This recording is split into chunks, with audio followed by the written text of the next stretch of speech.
Cost management is perhaps the most comprehensive knowledge area in regard to determining the scope of a project, how it will be funded, and the steps that will be taken to ensure that funds appropriated for the project are managed and used correctly.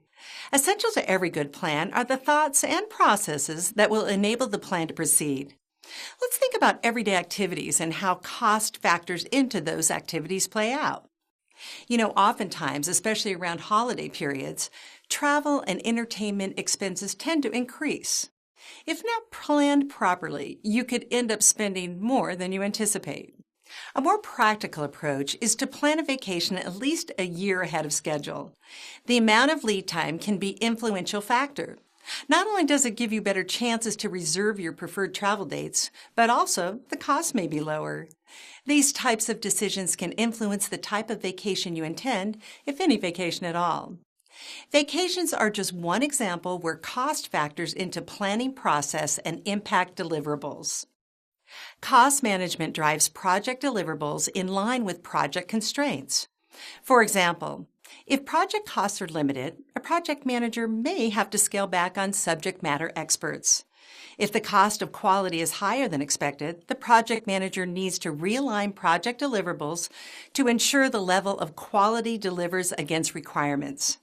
If a project were to take longer than anticipated, the cost associated with retaining resources may increase and create a variance in the project budget. Costs associated with raw materials can also play a role in determining how the project's product will be developed. This course will provide an in-depth of the processes associated with cost management.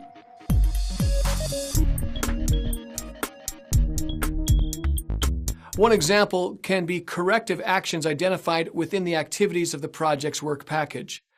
Corrective action can be taken to address unplanned events or an anomaly discovered within the work package that may impact project constraints as the work package is developed.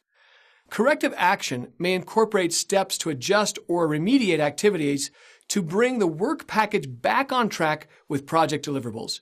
It may also incorporate decisions to discontinue work on a work package, thereby removing the activity from the overall scope of the project. Or the project manager may choose to acquire an alternative product based upon the alternative's ability to meet the overall project requirements and other project constraints. Determine changes to the project schedule.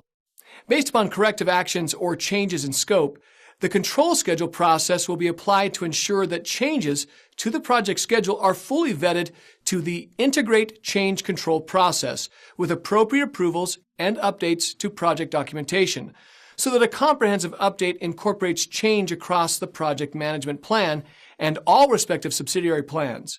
The benefit of determining changes to the project schedule permits the project team to oversee change activities to ensure that the impact of the change does not create an undue risk to the project. In some instances, the project manager may elect not to incorporate the change into a project simply because the timing of the change would have a negative impact on the overall project deliverable. In this type of example, the project manager would recommend a subsequent project to be initiated upon completion of the existing project that will take the de-scoped activities and incorporate them into the newly created product.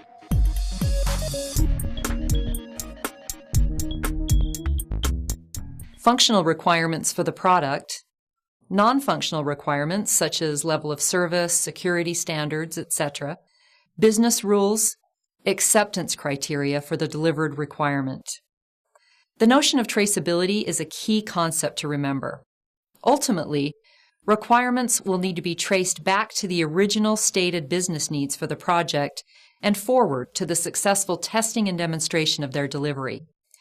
While onerous at times to complete, a deliverable like a requirements traceability matrix can be very effective in tracking requirements and the expectations of stakeholders. To start with, requirements documentation describes how each requirement impacts the project. Requirements always initiate at a very high level. They contribute to progressive elaboration and decomposition activities, which break down the high-level requirement and make it more specific. Progressive elaboration and decomposition help determine the project's work packages And in order to baseline requirements, they need to pass the criteria for measurement and testing. Part of developing a work package is aligning an audit trail to it. The audit trail provides details pertaining to work package consistency and completeness that is acceptable to the stakeholders. Typically, requirements documentation is provided in the form of a template that the project manager and team can drive through with a consistency of approach.